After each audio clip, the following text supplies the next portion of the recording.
Welcome. You've found the perfect place to rest for the night. But before we begin, don't forget to like and subscribe so we can all settle in and let the story carry us into a peaceful sleep. Also, let me know where you're watching from and what time it is for you. Now, let's fall asleep together.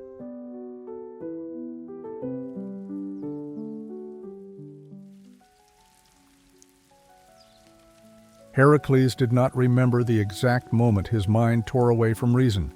He only knew the aftermath: shattered pottery strewn across the courtyard, the smell of charred wood hanging in the air, the echo of a shriek that would forever haunt his nights. When the madness subsided, like a swirling tempest leaving destruction in its wake, he found himself trembling, knees dug into blood-soaked earth. His wife Megara lay cold beside their children, each lifeless body telling a story of unthinkable violence. And all of it was his doing. He tried to speak her name, but his voice emerged as a raw gasp, shredded by the horror coursing through him. Heracles was known for surpassing all men in strength and valor, yet in this moment his power felt like a vile curse. He clutched Megara's still hand, wishing his own would vanish into dust.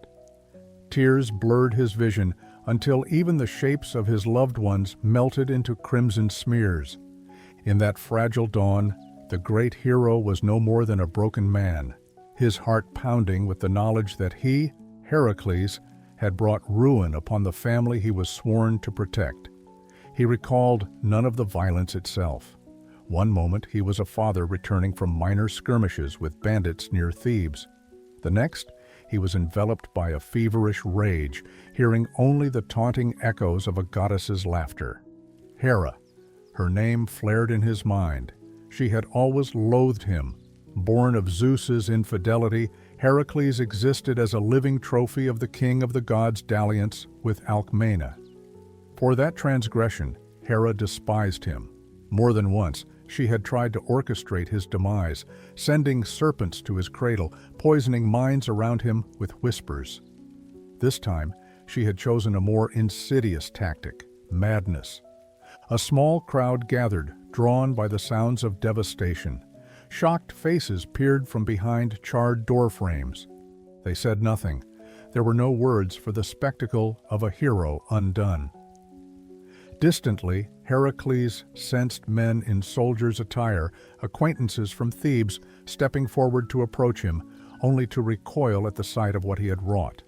He remained kneeling, barely breathing, waiting for the day to consume him, or for the earth to open and swallow him into merciful oblivion.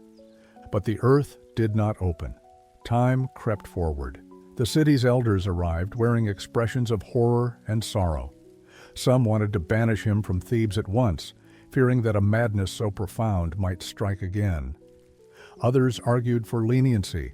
Had Heracles not rescued them countless times from marauders? Did he not deserve understanding for a rage inflicted by the gods? Even in that delirium, he heard their debate as a dull hum, while he cradled Megara and the children with shaking arms. When at last the day's light stretched across the sky, the Theban elders decided Heracles must leave. Let him seek atonement from the gods themselves, if such a thing was possible. If not, let him wander the earth, broken by guilt, so Thebes might remain unscathed by further divine wrath. He was neither exiled nor welcomed. He was simply cast adrift with the final request that he depart before sundown. They did not dare pass a mortal judgment upon a man so entangled with the gods, especially one who had spilled his own family's blood under the influence of Hera's powers. Heracles did not protest. There was nothing to protest. He had no right to remain, no will to argue his cause. Under the hesitant gaze of Theban guards, he prepared a funeral pyre for Megara and their children. His tears never ceased, not even as smoke and ash drifted upward, a meager farewell for the only people who had truly mattered to him. Then, at sundown, he walked away from the life he had known, weighed down by a remorse deeper than any ocean. Every step felt as if he waded through a swamp of sorrow. Days passed in a blur. Heracles wandered the roads of Boeotia, unarmored and unarmed, half-starved and oblivious to thirst. He found no rest in villages. He dared not approach them, certain that men would curse him, or that Hera might unleash another tempest of madness. Night after night, he slept in ditches or upon stones, haunted by nightmares so real they seemed an extension of his waking punishment.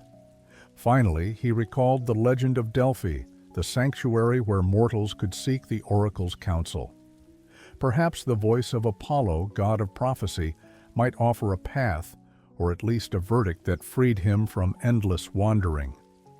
Clinging to that fragile hope, Heracles aimed his ragged footsteps toward Mount Parnassus. The journey was long, but the torment in his soul fueled each stride. He welcomed exhaustion. Physical pain meant respite from the swirling torment in his mind. When Heracles reached Delphi, gaunt and unkempt, priests at the sanctuary stared in astonishment. They recognized him, the famed son of Zeus, the lion slayer, champion of Thebes, now reduced to a hollow-eyed figure draped in filth.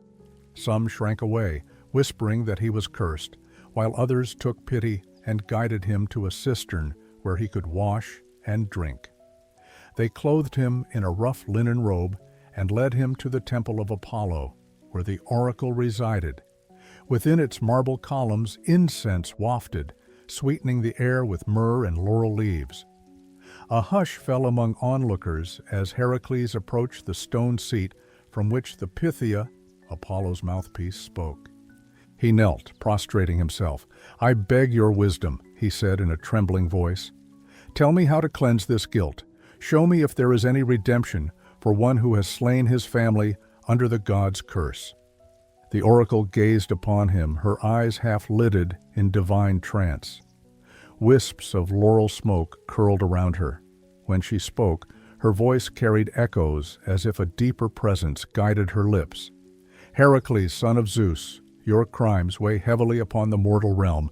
To purge your sin and reclaim honor, you must serve King Eurystheus, undertake 10 tasks, labors that no mortal has achieved, and only upon their completion shall you find absolution. Thus the gods decree." A cold sweat drenched Heracles. The notion of servitude to a lesser king appalled him. He was used to standing at the pinnacle of mortal warriors. Yet in his guilt, he found no room for pride. "Then I shall obey," he whispered, "whatever the tasks may be." The oracle's eyelids fluttered. The hush grew tense. Then she added, "This path is shaped by Hera's will, for her malice is woven into each labor. Beware, for she will twist your trials to break you further." Heracles bowed his head. Even so, a shred of relief sparked in his chest. There was a path, grim and punishing, but a path nonetheless. He emerged from the temple with a faint sense of purpose. The priests watched, uncertain whether to pity him or fear him. Some said, "Better to face savage beasts than Hera's cunning." Heracles ignored their murmurs, resolved to follow the oracle's decree, no matter how bleak. Traveling north, he reached the city of Tiryns, where King Eurystheus reigned. Tales varied about Eurystheus. Some called him a cunning coward who despised Heracles' fame. Others said he was a nervous ruler under Hera's direct influence. When Heracles presented himself at the palace gates, the guards led him inside with wide-eyed wariness. He made no threats, no demands. His only request was to serve Eurystheus in exchange for divine forgiveness. King Eurystheus, perched on a high-backed throne, studied Heracles with a mix of smug satisfaction and trepidation. "So the mighty son of Zeus kneels here seeking penance," he said. "Hera's bitterness is known to me. You shall do more than bow, you shall labor. I will set tasks beyond mortal reach, and if you survive them, perhaps the gods will turn a more forgiving eye," he smirked. "If not, we rid ourselves of you forever." That disdain nearly stirred Heracles' anger, but the memory of Megara's still form and the children lying in blood cooled his temper. He silently nodded, acknowledging that this was the fate he deserved. The hush in the throne room deepened, as the king's counselors stared at the legendary hero, fallen so far from glory. In secret, Hera watched from Olympus, her lips curling in satisfaction. She had orchestrated this, the madness, the oracle's pronouncement, each step tightening the net around Heracles. For though the oracle might be Apollo's domain, Hera's subtle influence was enough to color the prophecy, ensuring Eurystheus would become a tool of her vengeance. Now the stage was set for Heracles to face his labors, feats that even a demigod would struggle to complete. She relished the prospect of seeing him crumble under their weight.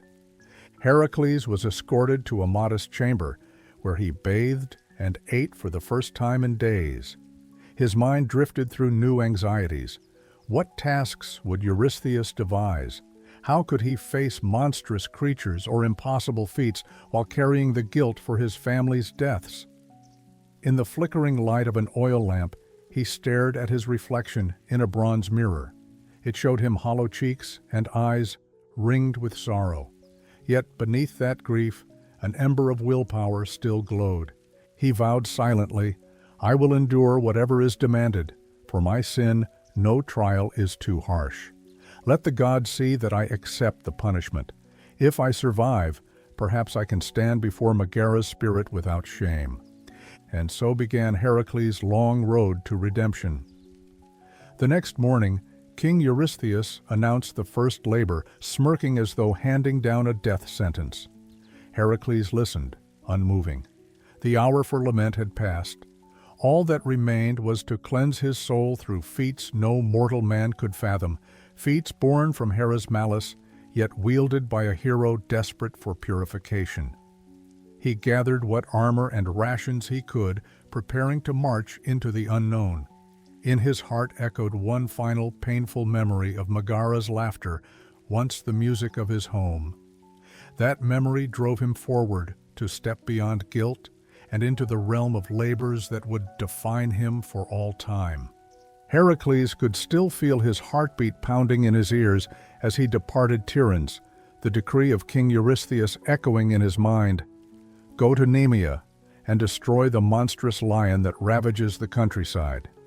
It sounded almost too ordinary for a hero, but the people's terror told another story. This was no common beast. Eurystheus insisted that its hide was invulnerable to mortal weapons. Some whispered that the lion was a spawn of Typhon, while others claimed Hera herself had birthed it to seal Heracles' doom. The hero's journey to Nemea took only a couple of days, but his dread mounted with every step. He was unaccustomed to such festering uncertainty. In past battles, he'd known confidence. He faced brigands or warriors as a champion of Thebes.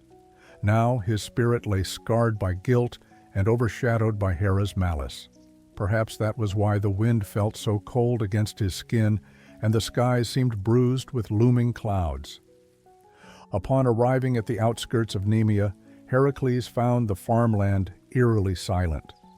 Doors stood barred, windows shuttered. He approached a tanner's cottage but received only a muffled plea from inside. "Leave! The lion's roar shakes these hills. We cannot risk sheltering strangers." Even hospitality, a sacred Greek custom, had withered under terror. Heracles settled for the night in a small grove of trees, no fire lit, lest the glow attract the beast. Sleep, as always, was restless, haunted by Megara's face and his children's cries. He woke before dawn, shoulders stiff, and set out to track the lion. Somewhere in these rocky hills lurked his prey, if prey was the right word for a supernatural terror. By mid-morning, he discovered ravaged livestock pens. Wooden fences had been torn apart, and entire flocks were missing. Deep claw marks scoured the ground, their spacing suggesting paws larger than a man's head. Heracles knelt to examine them, pressing his hand into the indentations. A grim sense of awe gripped him. He recalled a rumor: no mortal spear, arrow, or blade can pierce the lion's golden hide. So how was he to kill it? He carried a stout club carved from an olive tree near Tiryns, Although he bore a sword at his hip, he suspected it might be useless. Still, it gave him comfort to be armed, however feebly. He advanced through rocky ravines where the wind hissed between boulders, sounding like low growls. Each new turn felt tense, for the lion could pounce from anywhere above. At last, near midday, he found the beast's lair, a cave mouth set in a cliff face, streaked with vines and brambles. Bones littered the entrance, whitened by the sun, many still bearing ragged flesh. The stench nearly made him retch. Hovering there, Heracles listened, muscles coiled. A faint scrape echoed from inside the cave, perhaps the lion shifting in its slumber. Steeling himself, he decided to drive the creature out into the open. Searching the cliff, Heracles discovered a second, smaller opening at the cave's rear, blocked by a boulder. He heaved it aside with considerable effort, then positioned himself near the main entrance. With a shout, he hurled stones into the dark tunnel. The echoes bounced like thunder, rousing the lion. A guttural roar erupted. Heracles' pulse hammered in his ears. He raised his club and braced his back against the cave wall. A moment later, the lion burst forth, a tawny monster larger than any he had seen, eyes blazing with malevolent intelligence. It surveyed him, lips pulled back from fangs the length of daggers. For an instant, the two locked gazes, predator and man, neither yielding. The lion sprang. Heracles managed a desperate sidestep, swinging his club. The blow cracked across the beast's ribs. Any ordinary lion would have died on impact, but this one barely flinched. It whirled, claws raking the air, forcing Heracles to stumble back. Blood pounded in his temples. Weapons can't wound it, he reminded himself, and indeed the lion's hide showed no dent or scratch. The lion roared again, reverberating off the rocky cliffs. Heracles glanced at his club, which was already splintering. Desperation flared. If the hide is impervious, perhaps I can choke it. The thought horrified him, yet what alternative was there? He faked a lunge with the club, drawing the lion's attention. As it bared its teeth, Heracles tossed the club aside and dove forward, tackling the creature around its midsection. The lion roared in rage, thrashing violently. Its claws scored his back and arms, drawing sharp lines of pain. But Heracles kept his hold, adrenaline surging. With straining muscles, he locked his arms around the lion's neck, clamping down like iron. A deadly dance ensued. The lion twisted with monstrous strength, nearly dislocating Heracles' shoulder. He clenched his jaw against the creature's raw ferocity. If he loosened his grip for even a breath, those fangs or claws would tear him to ribbons. Summoning all the stamina honed in battles past, Heracles tightened his hold. The lion's thrashing slowed, its roars turned to strangled snarls. At last, it collapsed, strangled by Heracles' impossible strength. Heracles rolled aside, panting, arms and torso dripping blood. For a time he simply lay there, the world spinning, the lion's huge carcass sprawled inches away. Relief mingled with disgust. He had conquered an unkillable beast, but at a brutal price. Pain lanced his limbs, though no wound was mortal. Remembering Eurystheus's instructions to bring proof, he approached the carcass. He tried to cut the hide with his sword, hoping to claim the beast's pelt. But the blade skittered across the fur, leaving not a scratch. No mortal weapon indeed. Then inspiration struck. He used one of the lion's own claws to cut through its hide. With patient care, he peeled back the pelt, revealing a thick, golden skin. Realizing it might serve as armor, he draped it over himself, shuddering at the gore and musky smell. Even the slightest movement sent pain screaming through his wounds. Nevertheless, Heracles trudged back toward civilization, lion's skin in tow. By nightfall, he reached a deserted stable near the outskirts of Nemea. He collapsed on straw, stifling moans as he cleaned his injuries with water from a trough. Exhaustion dragged him under, haunted by the memory of that roaring monster and the knowledge that it was only the first of many trials. Hera would see to that. In the dawn light, villagers peeked from afar, marveling at the sight of the dead lion's pelt. With word of his triumph swiftly carried to Tiryns, Heracles knew his labor was complete, yet no pride flickered in his heart. He felt only the sting of fresh wounds and the endless heaviness of guilt. Still, a seed of resolve sprouted within him. If he could slay an invulnerable lion, perhaps he could cleanse the stain of his sins, no matter how impossible the path. Wounds from the Nemean lion still ached when Heracles returned to Tiryns. The palace guard stepped aside as he approached, lion's pelt draped over his broad shoulders like a grim trophy.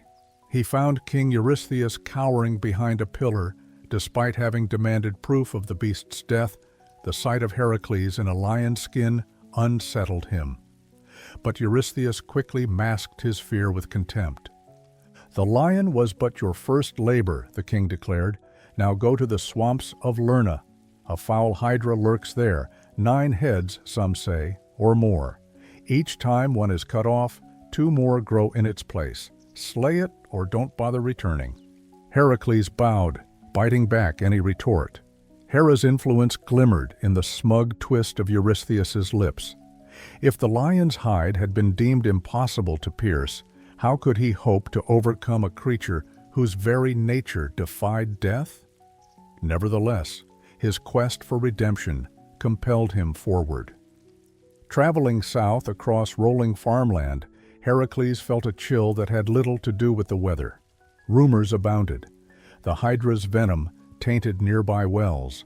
Livestock died from a single drop of its drool. The very air around its lair could blacken a man's lungs. Farmers warned him to turn back. He pressed on. Near Lerna, the land grew soggy. Marshland sprawled before him, reeds rising from stagnant pools. A fetid stench pervaded the air, thick with mosquitoes that buzzed in relentless clouds. Each step squelched in mud, and unseen creatures splashed in the murk. The sun overhead felt feeble, as though it too recoiled from the hydra's domain. In this grim setting, Heracles reached a small hut, perched on stilts. He recognized his nephew, Iolaus, waiting outside. Though young, Iolaus brandished a determined expression.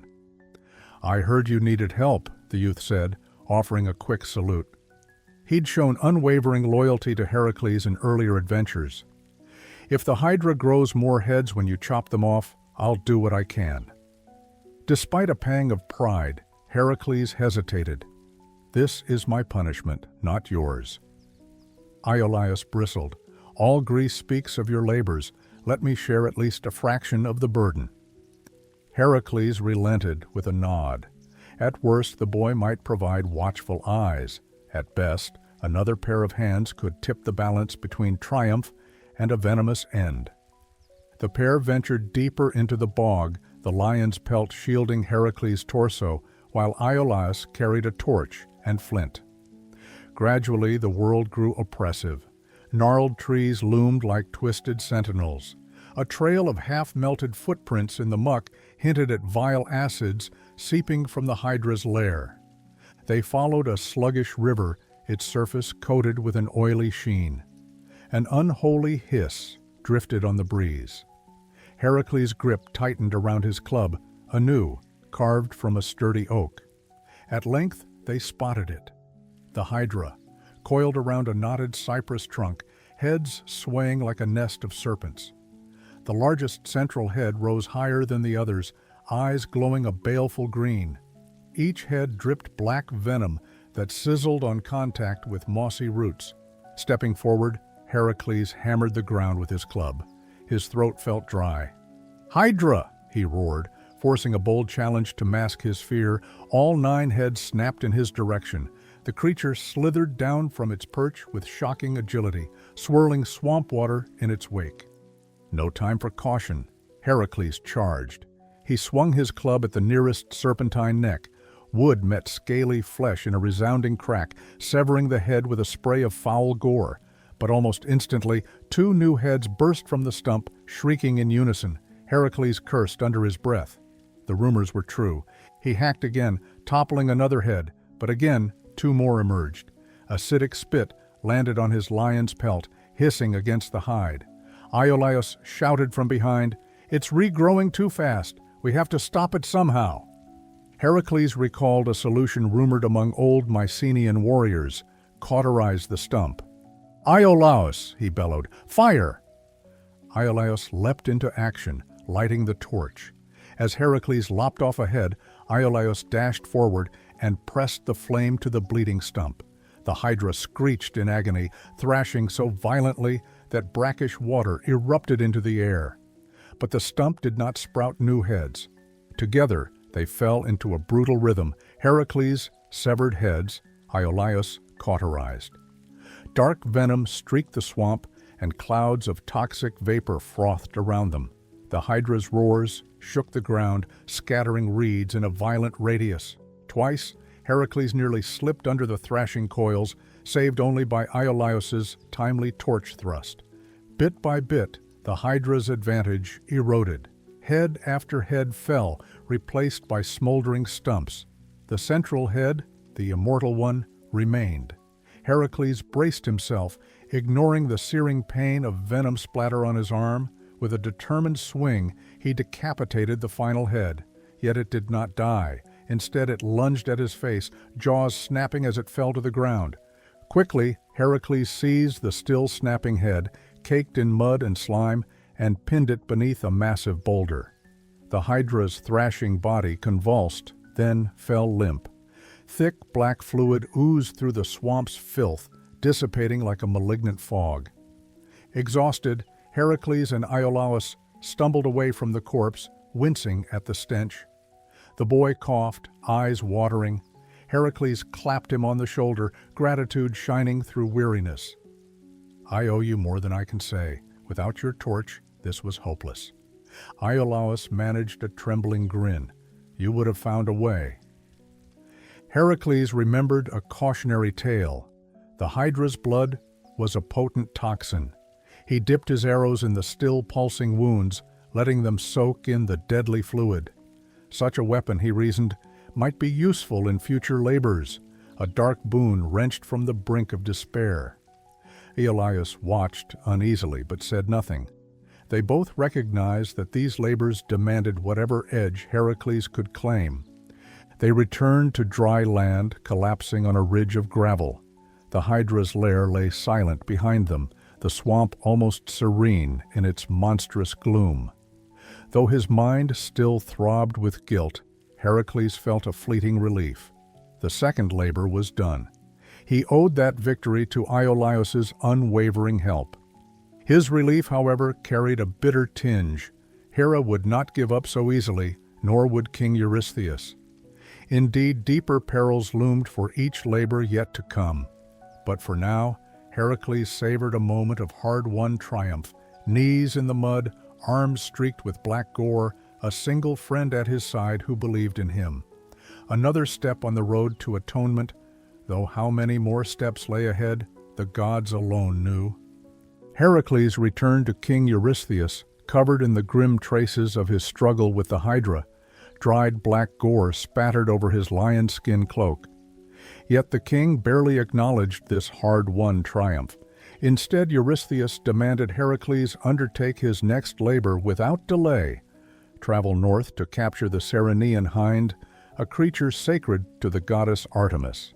This hind was said to be faster than any arrow and impossible to snare, its hooves and antlers shining with otherworldly brilliance.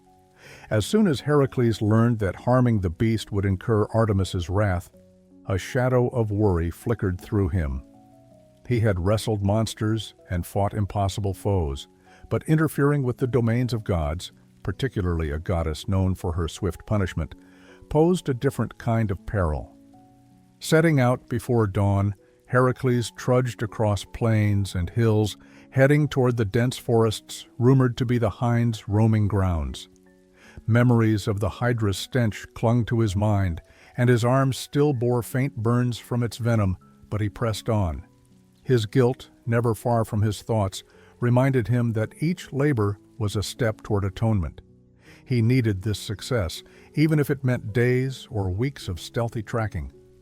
Along the way, he encountered villagers who told hushed stories of a deer so fast it seemed to fly across streams without disturbing the water. None had approached it closely, fearful of the goddess behind its origin. They eyed Heracles with pity or disbelief, certain no mortal could snare such a creature without inviting Artemis's fury. In time, Heracles reached a vast woodland with ancient oaks so tall their branches disappeared in leafy shadows. He moved carefully through the undergrowth, every sense alert for a flash of golden antlers.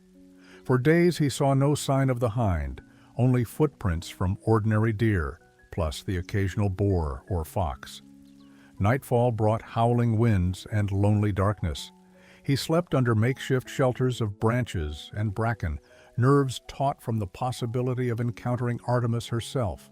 Yet each new dawn revealed only birds flitting through the canopy, squirrels chittering at his intrusion, and scattered deer trails too faint to decipher. Eventually, his patience was rewarded. At the edge of a clearing bathed in morning light, he glimpsed the hind, slender legs poised in a graceful stance, pelt shimmering with an almost divine glow. Even standing still, it radiated a sense of speed, like a coiled spring waiting to explode into motion. Heracles lowered himself behind a fallen log, heart pounding. He recalled that he must take it alive. A single wound could offend Artemis beyond repair. So he laid aside his bow, even his favored javelin, determined to rely on stealth and cunning. Stepping softly, he crept closer, mindful of every twig underfoot. The hind's ears twitched.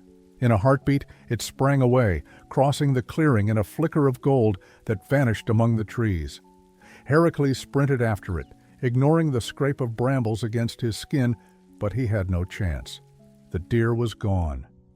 Thus began a chase that lasted an entire year, a test of endurance beyond any monstrous combat. Each time he spotted the hind, it darted off so swiftly that any normal man would have collapsed in frustration. Heracles refused to give up. Even as his hair grew longer and his cheeks hollowed from constant travel, he pressed on. Across forests, hills, and even streams swollen by seasonal rains, he pursued the gleaming animal, determined to net it without a single injury. Over many months he learned its habits, where it drank at dawn, which glades it favored for shelter. He realized that overwhelming force would fail here. Instead, he needed to wear it down gently, using patience rather than brute strength. He rose earlier each day, positioning himself at watering holes or known grazing sites. On a crisp morning that brought a light frost, he found the hind sipping from a quiet river. He crept forward, step by silent step, until he was close enough to see the steam curling from its nostrils. This time, when it bolted, he was ready. He sprinted in a wide arc, driving it carefully toward a rocky slope where he guessed it might tire if forced to climb. The hind dashed on, sure-footed even on loose stones, but Heracles could sense its breathing growing ragged. At last, with an agile leap, he lunged to grab it around its slender neck. The hind bucked and kicked, nearly ripping free. Heracles clung on, letting his own weight steady the deer's flailing legs. His heart thundered from the chase, and he marveled at the creature's fragile beauty as it struggled in his grasp. To his relief, the hind emerged unscathed. No blood marked its golden coat, and it showed no signs of broken bones. Now came a new dread. How would Artemis react? Cradling the terrified hind, Heracles made his way downhill. Before he reached the forest's edge, a sudden flash of light halted him. Artemis herself stood there, luminous and stern, her bow in hand. Her gaze pinned him, making him feel smaller than a child. She demanded to know why he dared capture her sacred animal. Heracles bowed low, carefully explaining his forced servitude to Eurystheus, the madness inflicted by Hera, and his desperate quest for redemption. He assured the goddess he meant no harm. At that, Artemis's anger softened, though her voice remained cold. She commanded him to promise that once Eurystheus saw the hind, Heracles would release it back to the wild. Moved by her mercy, Heracles knelt, swearing to honor her will. Artemis touched the hind's forehead, calming the creature instantly.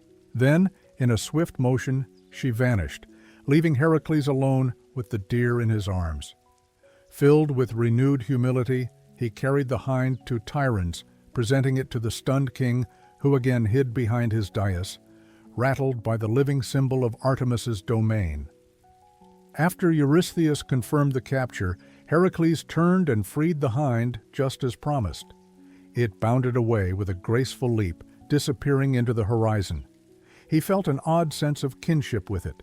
Both of them had survived a cruel test that demanded faith and restraint, not brute force. For Heracles, the third labor ended in relief rather than triumph. Ensnaring the Ceryneian hind without a single wound, he had discovered a different side to heroism, one that required patience, respect, and devotion to the gods' domains. With every step away from Tyrannus, he wondered whether this shift of heart brought him closer to cleansing his sins, or if more heartbreak loomed just beyond the next horizon. Still, he pressed on, resolved to face every trial until his soul found release.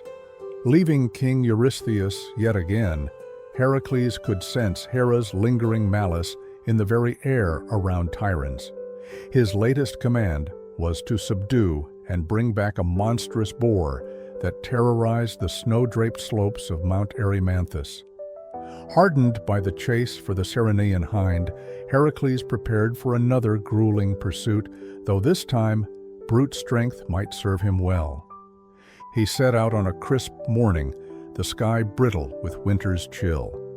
Peasants he passed on the winding roads exchanged worried looks and spoke of a boar that could uproot entire trees with its tusks. They claimed it devoured crops, gored livestock, and charged anyone foolish enough to wander the high valleys. Some said its roars echoed like thunder at dusk, causing avalanches in the steep terrain. Despite these stories, Heracles felt steadier than before. Capturing the hind had tested his patience. Now, if raw might was required, he could draw on a different skill set. The journey carried him toward rugged country where thick pine forests clung to the slopes and icy winds whipped across narrow passes. Upon reaching a small mountain village near the boar's rumored lair, Heracles noticed cottages bolstered by wooden barricades. The people there had grown accustomed to nightly assaults on their winter stores. One villager, a grizzled man with scarred arms, warned Heracles that the boar loved to charge downhill at terrifying speed. "Get it on high ground," the villager suggested, "and maybe you'll have the advantage. Otherwise, it'll barrel through you like a landslide." The next day, Heracles ascended Mount Erymanthus, breath steaming in the cold air. Snowdrifts swallowed his boots, slowing his progress. He wore the lion's pelt for warmth, keeping his trusty club ready.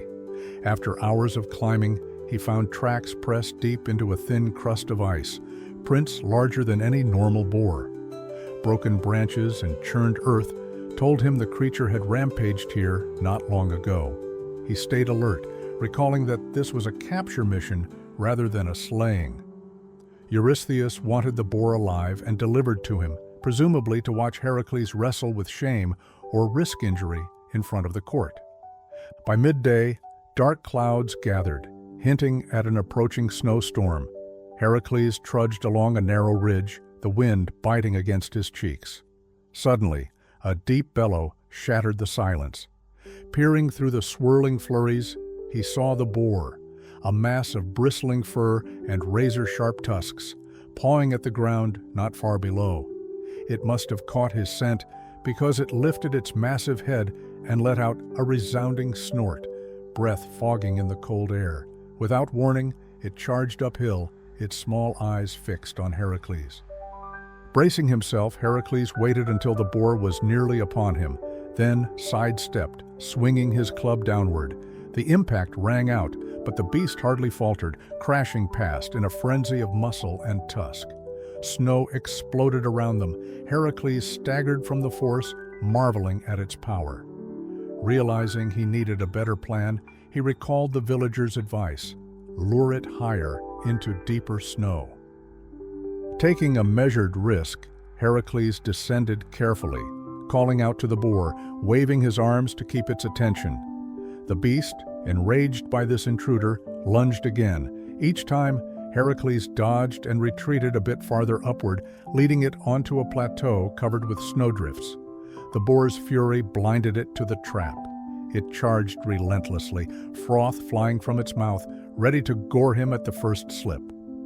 At last, Heracles spotted the perfect drift, soft and deep, formed by the winter winds. He positioned himself there, feigning exhaustion. The boar, seizing the moment, hurtled forward. Heracles sprang aside at the last instant, letting the beast slam into the powdery snowbank. Its bulk sank past its haunches, legs flailing as it tried to scramble free. With a warrior's roar, Heracles pounced, wrestling the creature's tusks and pressing them aside. The boar squealed, thrashing violently, but the deep snow robbed it of leverage. It was a chaotic few minutes. Heracles felt the beast's hot breath on his face, smelled its wild musk, endured the battering of its hooves. Yet he managed to wrap an arm around its neck and wedge his knee into its flank. Gradually, the beast tired, trapped by the drifts, glaring in impotent rage. Heracles exhaled in relief, heart drumming from the close call. He used ropes brought for this exact task, binding the boar's limbs just enough to restrain it without drawing blood. Capturing it alive demanded careful knots to avoid injuring such a massive creature. The descent from Mount Erymanthus was arduous. Snowstorms harried them, and every step risked losing footing on icy paths.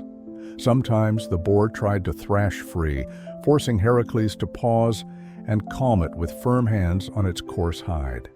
Days later, he finally arrived at King Eurystheus's gates, leading the bound boar like a grotesque prize.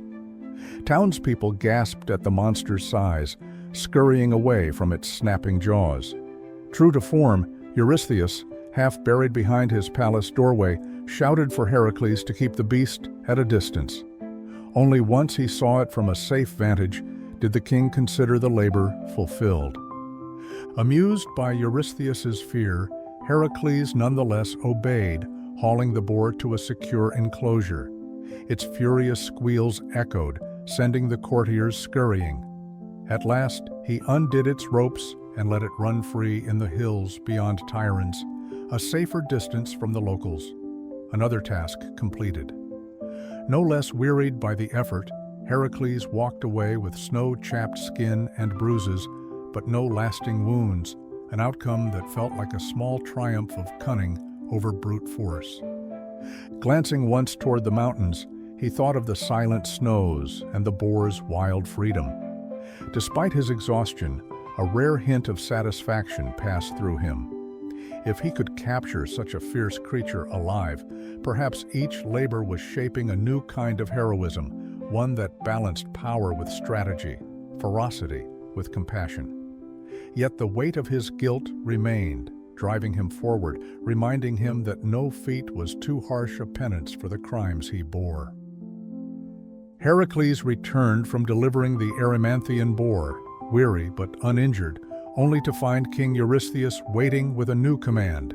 He must travel to the land of King Augeas and, in a single day, clean the infamous stables that had gone uncleansed for years. Rumor held that these stables housed thousands of cattle, that their floors were buried under piled filth, too foul for any sane laborer to tackle, and that not even a dozen skilled men could make a dent in the job.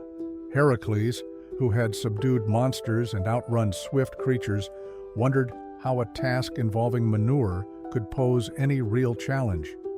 Yet he remembered Hera's hand in all these labors. What seemed mundane might easily conceal a deeper trial.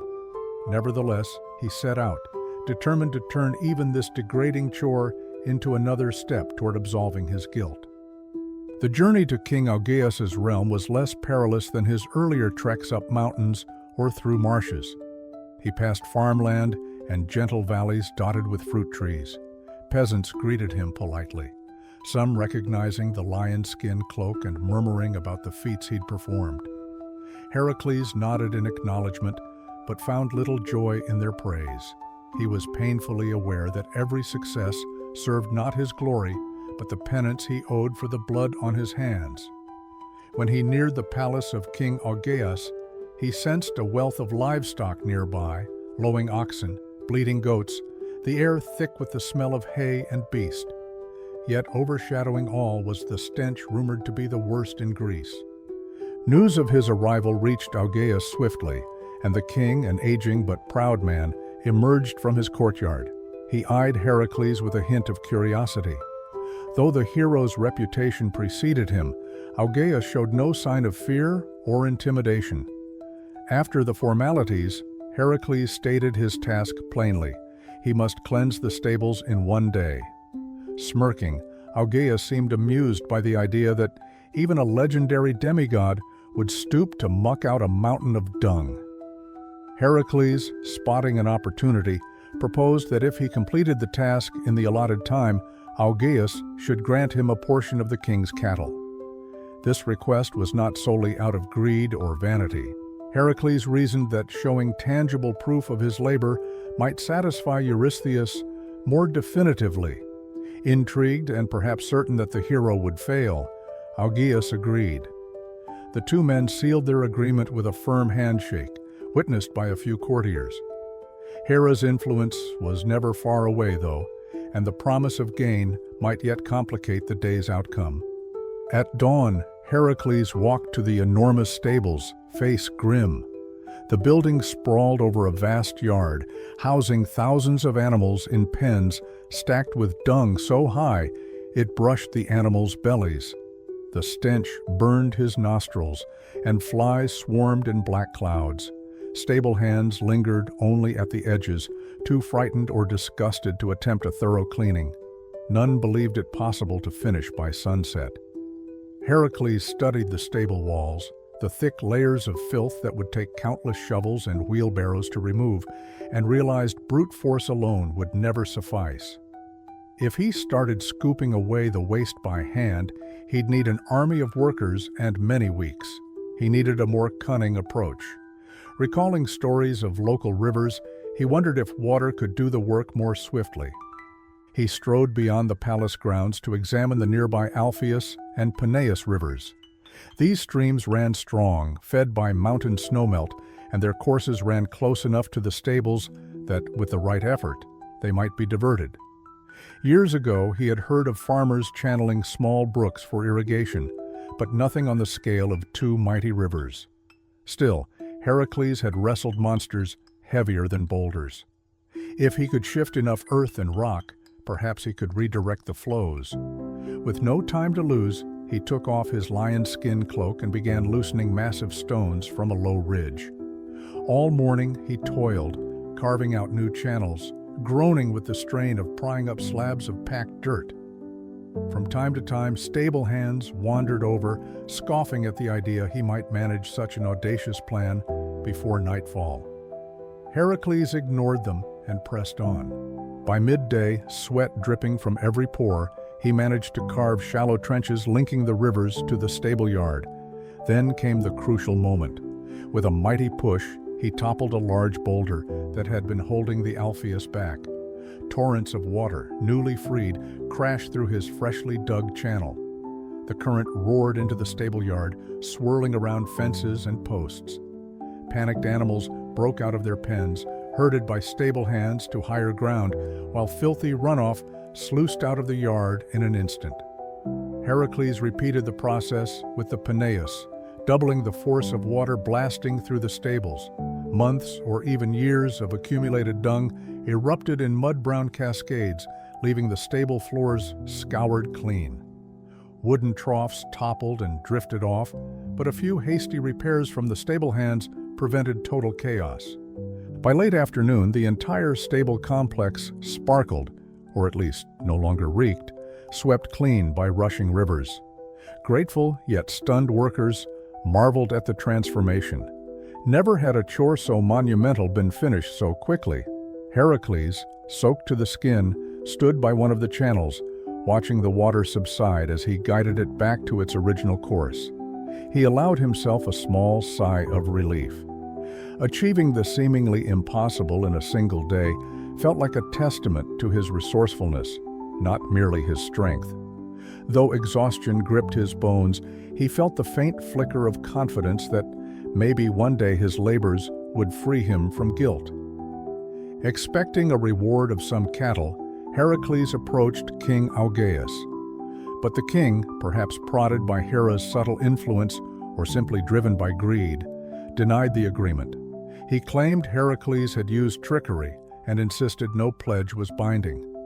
Outraged by such duplicity, Heracles argued that a deal was a deal. Yet Augeas remained steadfast, mocking the notion that divine tasks merited compensation from mortal kings. Faced with this betrayal, Heracles seethed inside.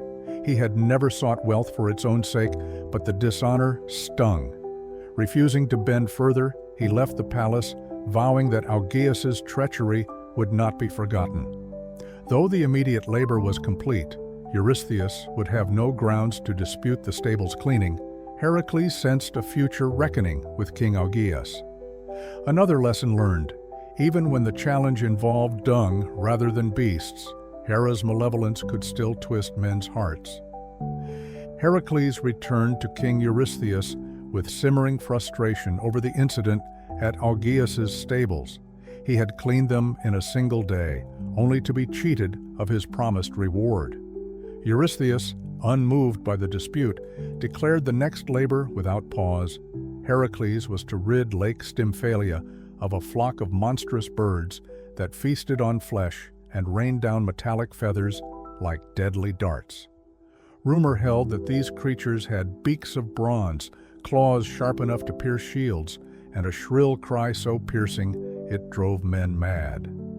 As usual, Heracles offered no protest. His outrage at Augeas meant little compared to the guilt he still carried from his past. The only path forward was to continue, hoping every success brought him nearer to redemption.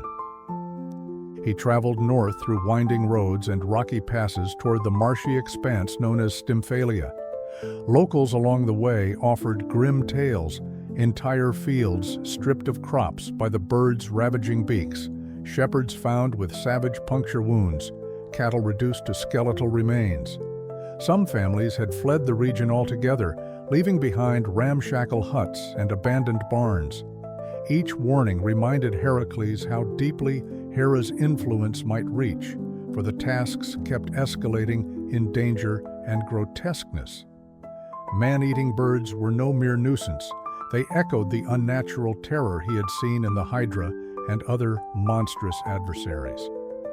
When he arrived at the swampy shores of the lake, a damp chill hung in the air. Reed beds rustled with hidden movement, and the water's surface glistened in the faint sun, though the scene felt more ominous than tranquil.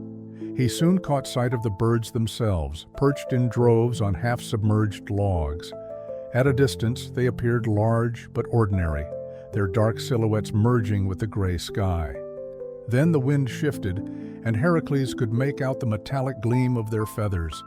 The birds let out a screech that cut the silence like a blade, setting his teeth on edge. He circled the wetlands for hours, searching for a vantage point from which to attack.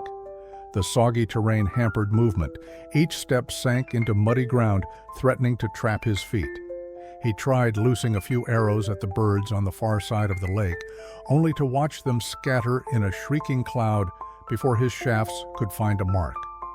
One bird broke away from the flock, dive-bombing him with a volley of razor feathers. Heracles barely ducked in time. A single feather sliced past his shoulder, embedding itself in a nearby tree with a metallic clang. He knew then that a frontal assault would be suicide. There were hundreds of the creatures, each capable of unleashing a deadly hail of feathers. He hunkered down behind a crooked cypress, recalling legends of Athena's aid in tasks beyond mortal ken. If rumor was true, the goddess had once provided a cunning rattle or clapper to drive away monstrous pests. Heracles thought it wise to pray for her guidance, perhaps hoping she might grant him some trick to scatter the flock for good. At dusk, as the sky turned a bruised purple, he lit a small fire in a hollow trunk and bowed his head, appealing to Athena for any boon she deemed fit to share.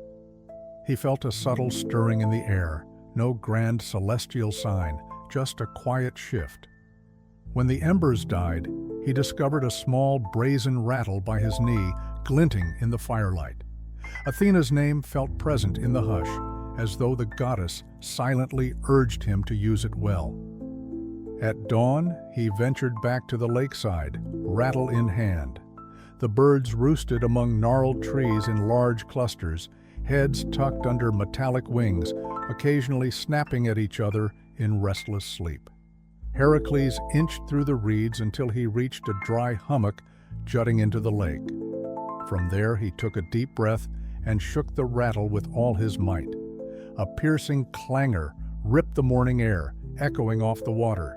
Instantly, the flock burst into chaos, squawking and shrieking, their wings clattering in confusion. Many shot upward, scattering in disoriented spirals. Others dove underwater, as though trying to flee the maddening noise. Seeing his chance, Heracles drew his bow. With calm precision, he unleashed arrows into the panicked swarm. The sharpened tips, some dipped in the hydra's venom, found their marks among the disoriented birds.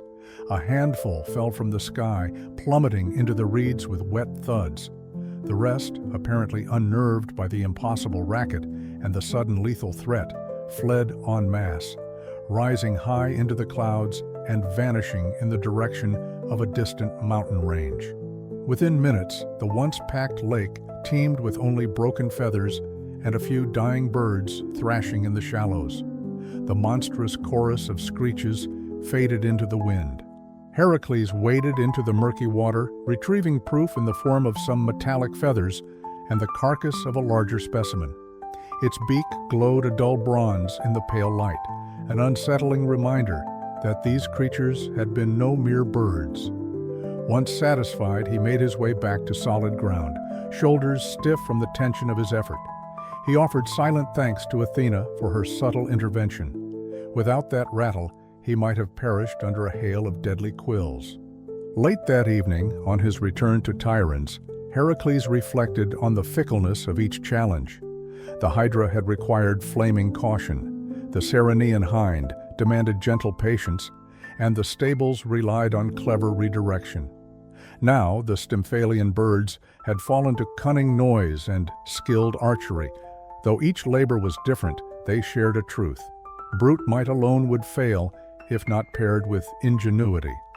A faint sense of pride stirred him, overshadowed as always by the heavier weight of his sins. He suspected Hera's hatred would not be placated by scattering a flock of metal-feathered birds, yet he pressed on. Another labor down, another rung climbed out of his own moral darkness. Each success might inch him closer to peace, or so he had to believe. Heracles scarcely had time to rest from scattering the Stymphalian birds before Eurystheus sent him on his next mission. This time, he was to journey across the sea to the island of Crete and bring back alive the majestic bull that roamed there, a creature said to be father to the dreaded Minotaur. Some accounts claimed Poseidon had once gifted the bull to King Minos as a symbol of favor, but Minos's broken promises to the sea god had twisted the beast's temperament. It now wreaked havoc, trampling fields, smashing walls, and bellowing across the island with a rage that no local hunter could quell. Eurystheus made it plain he expected Heracles to harness this raw power and deliver it to Tiryns, thus proving that no corner of the world lay beyond his enforced servitude. Setting sail on a small vessel from the mainland, Heracles crossed choppy waters. The salty wind stung his face, and the rocking deck reminded him how mortal he truly was. He could wrestle lions and boars, yet the sea was a different realm, governed by Poseidon's whims. After docking at Crete's shore, he walked inland, guided by rumors of the bull's path of destruction. He found the island's rolling hillsides, scarred with toppled olive trees and torn-up vineyards. Locals, hearing the name of Heracles, clung to the hope that he might finally free them from the bull's terror. One old farmer, huddled by a broken fence, described nights spent trembling as the bull's roar echoed through the dark. Heracles offered a few comforting words, but kept his eyes on the distant mountains, where he expected his challenge to appear. He soon reached King Minos's palace, perched above a rocky bay. The corridors gleamed with frescoes and mosaics depicting Crete's maritime prowess. Minos, looking weary and agitated, admitted he was grateful for any help. He recounted how Poseidon had once sent the bull as a show of divine favor, expecting it to be sacrificed in the god's honor. But Minos, captivated by its beauty, had kept it. The sea god's fury soon infused the beast with wild rage. Minos lowered his gaze when confessing this, perhaps ashamed of defying a deity and unleashing chaos on his people. When Heracles promised to capture the bull without slaying it, the king's relief was palpable. If subduing it mended Minos's error, so much the better. At dawn, Heracles ventured into the countryside, following churned soil and massive hoofprints. Within hours, he heard distant bellowing and felt the ground tremble beneath his feet. Sure enough, the bull stormed into view across a rolling plain, white hide gleaming in the sunlight. Its horns looked sharp enough to skewer a man in a single thrust. Muscles rippled along its flanks as it charged a stone wall, smashing the barrier to rubble with one mighty heave. Even from 100 paces, Heracles felt the impact resonate through the air. Steadying himself, he approached at a brisk walk. The bull spotted him, nostrils flaring with hot breath, and kicked up turf in challenge. Heracles recalled how he had subdued the Erymanthian boar by luring it into deep snow, but Crete offered no such advantage. Instead, he relied on cunning steps, maneuvering so that the bull faced uphill while Heracles remained below. Then, timing it carefully, he feinted left as the bull thundered forward, shifting at the last second to grab its horns from the side.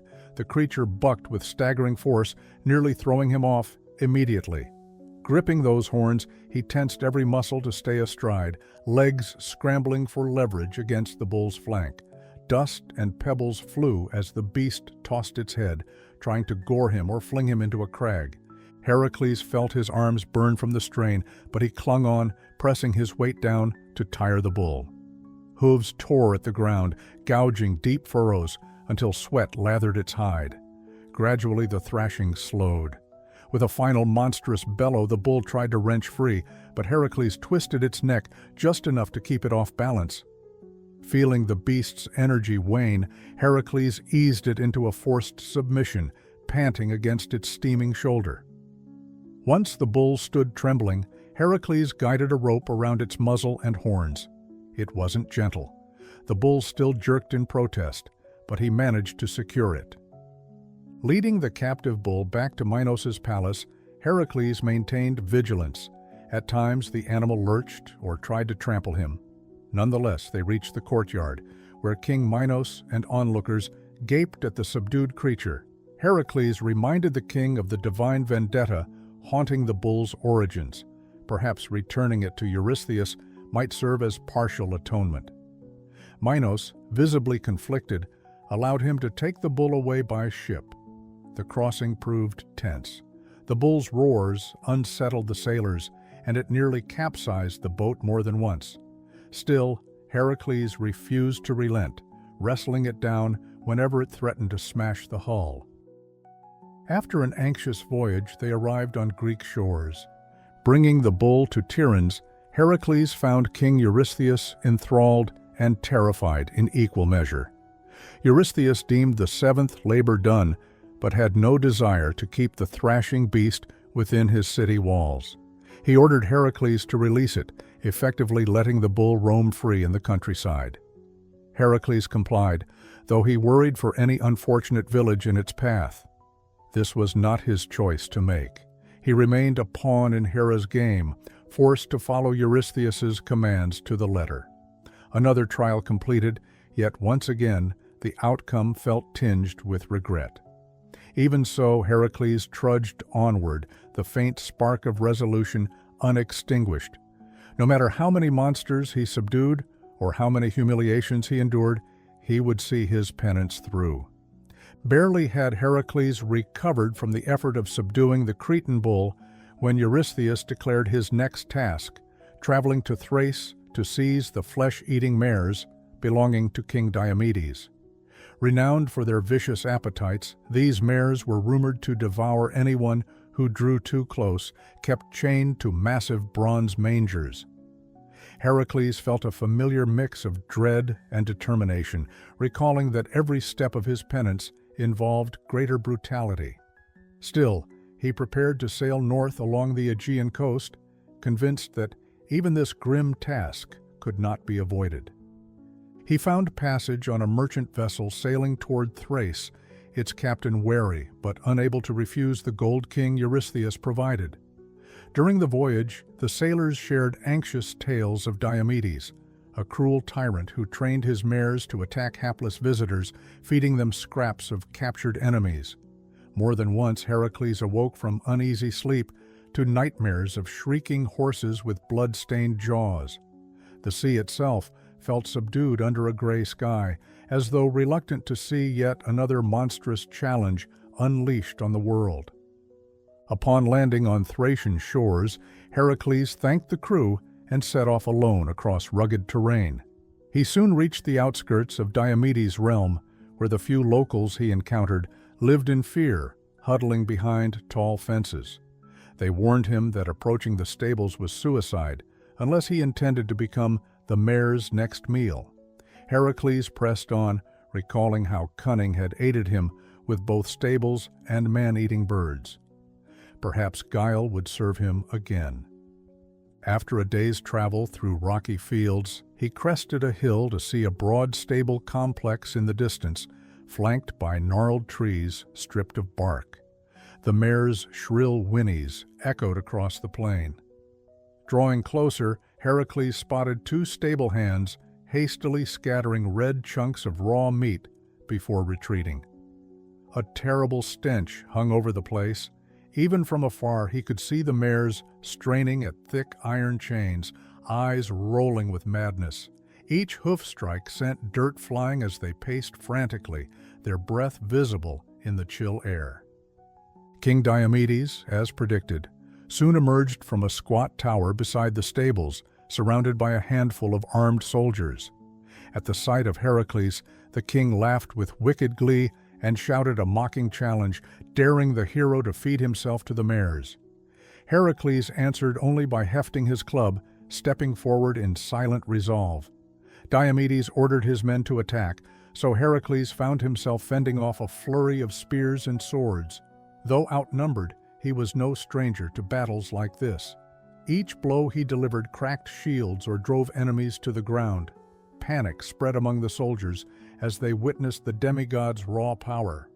Soon they scattered, leaving Diomedes to face Heracles alone.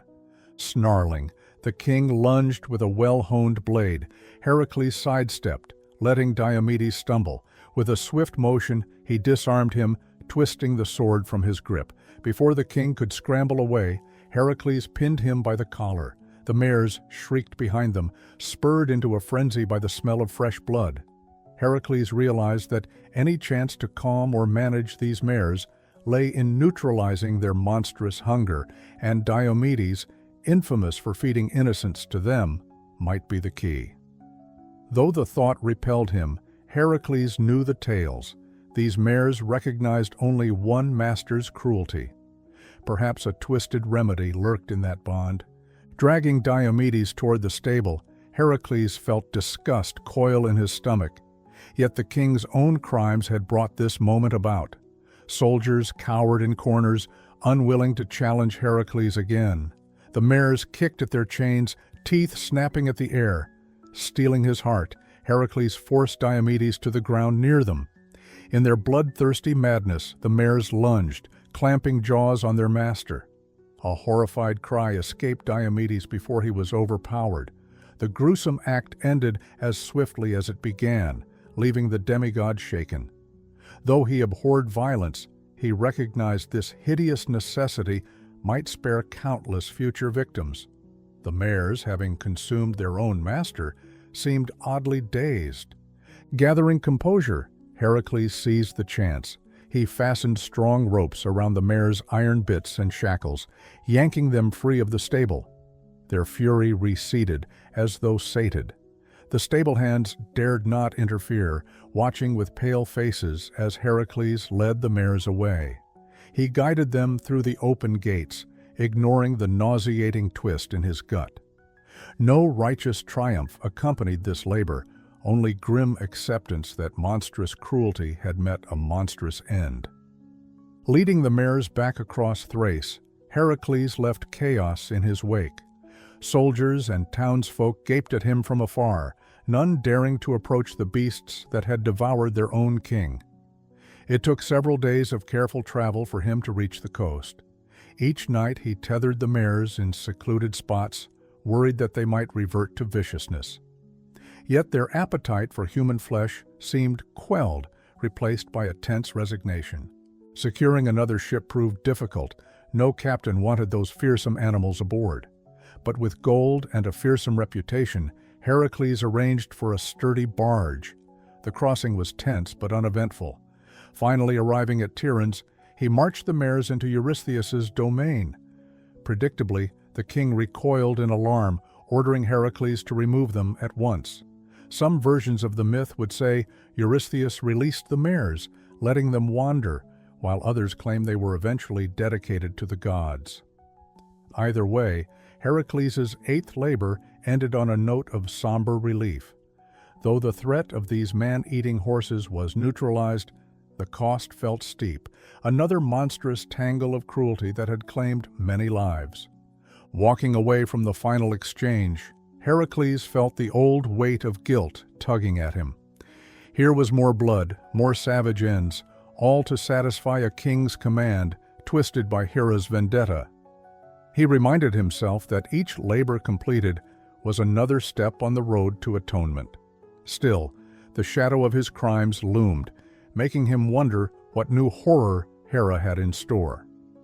Heracles had scarcely recovered from the ordeal of Diomedes' mares when King Eurystheus issued another demand: travel to the land of the Amazons and retrieve the war belt of their queen, Hippolyta.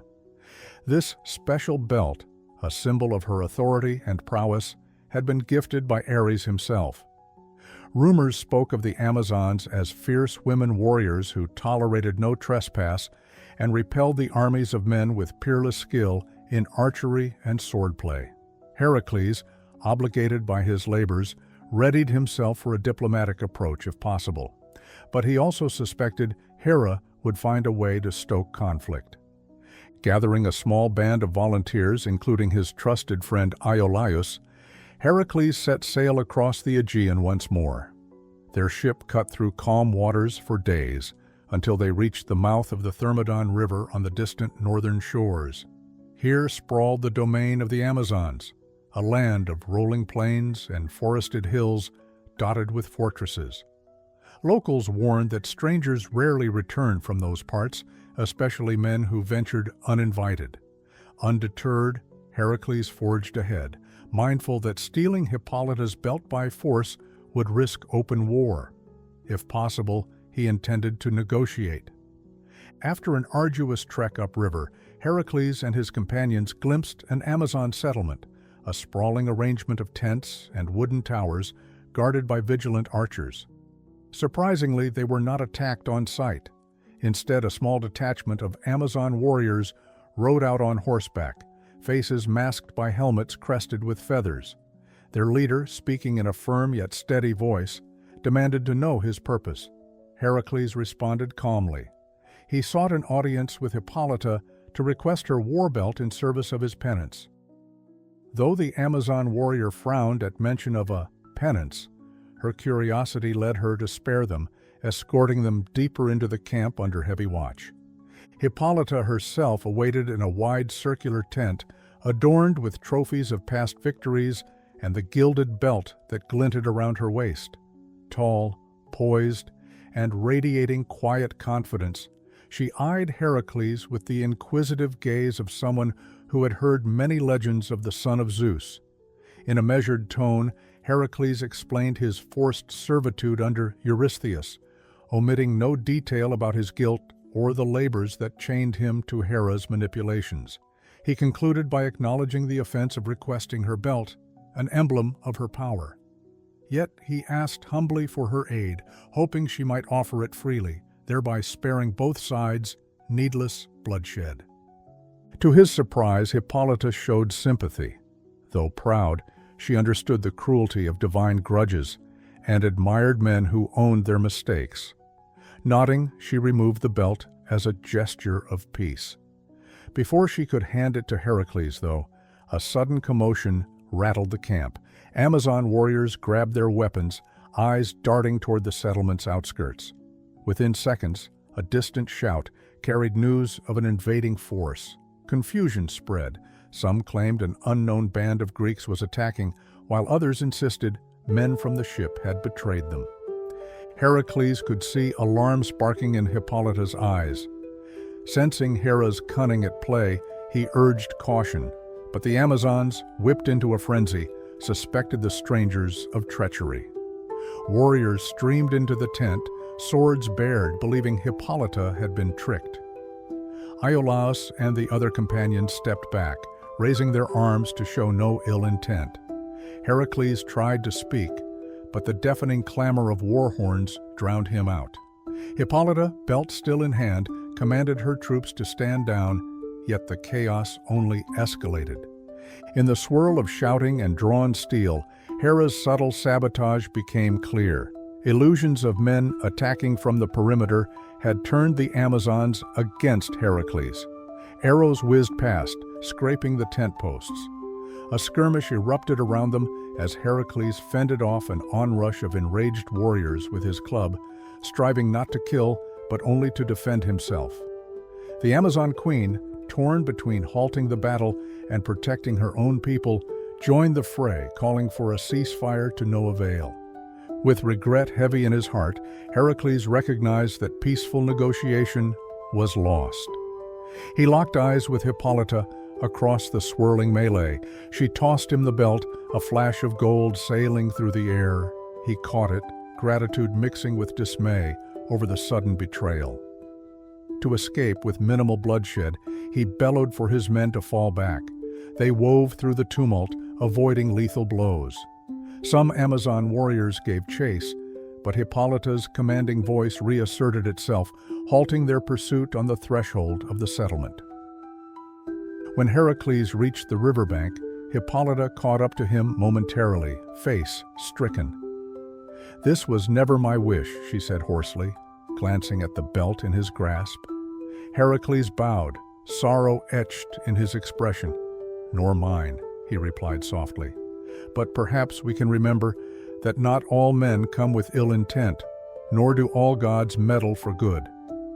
With that, he and his companions hurried onto their waiting ship, the war cries of frustrated Amazons echoing in the wind. The return voyage was marked by silence. The men nursed minor wounds, shaken by how close they had come to a peaceful exchange, only for Hera's trickery to unleash chaos. Heracles clung to the belt, a glimmering symbol of Hippolyta's reluctant cooperation. Once again, he would hand over a relic to Eurystheus, fueling the king's gloating authority. Yet Heracles' spirit darkened further, for each labor seemed to end in bloodshed, deception, or heartbreak. Back in Tiryns, Eurystheus gloated at the sight of the Amazon belt, praising Heracles for triumphing over those barbaric women. Heracles suppressed his anger, refusing to speak ill of Hippolyta or her people. Another labor complete, another corner of the world haunted by Hera's manipulations. Though each success brought him closer to fulfilling the oracle's penance, Heracles wondered how many more alliances might be shattered along the way, and whether, in the end, he might find the forgiveness he sought. Heracles scarcely had time to breathe after presenting Hippolyta's belt to King Eurystheus when the next labor came. He was to journey to the far western edge of the world and bring back the red-hued cattle owned by a giant named Geryon. Stories whispered that Geryon was no ordinary giant, but had 3 bodies fused at the waist, each torso bearing arms and a head, making him thrice as formidable. The cattle themselves grazed on the sun-baked island of Erytheia, guarded by Geryon's 2-headed hound, Orthus, and a fearsome herdsman.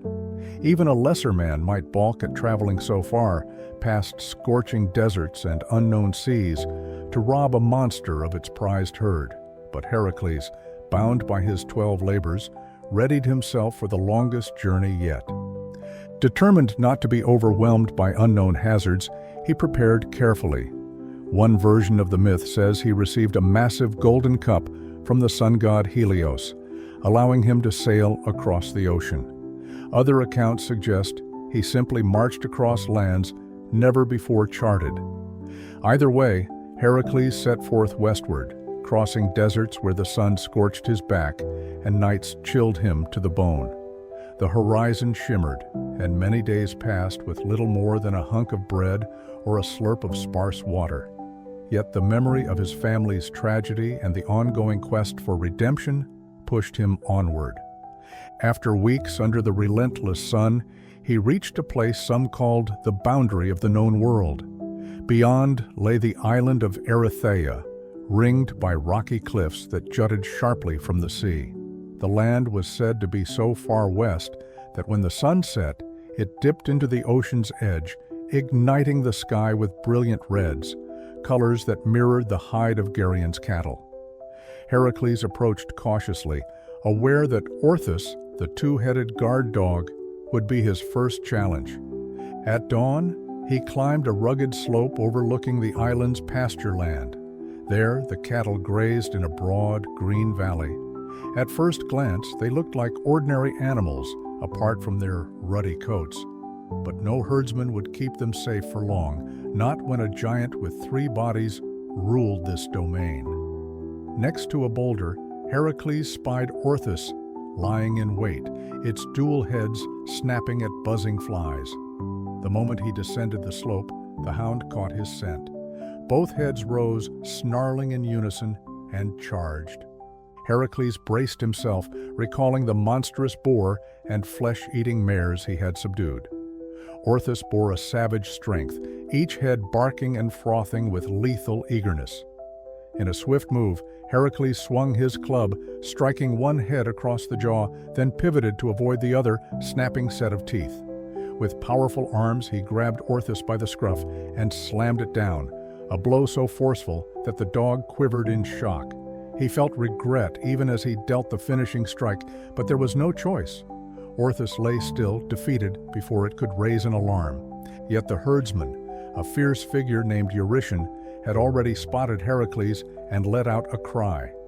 Drawing a spiked club, Eurytion rushed to defend the cattle. Heracles met him head-on, blocking the swing with his own weapon. They exchanged blows that echoed off the rocky slopes.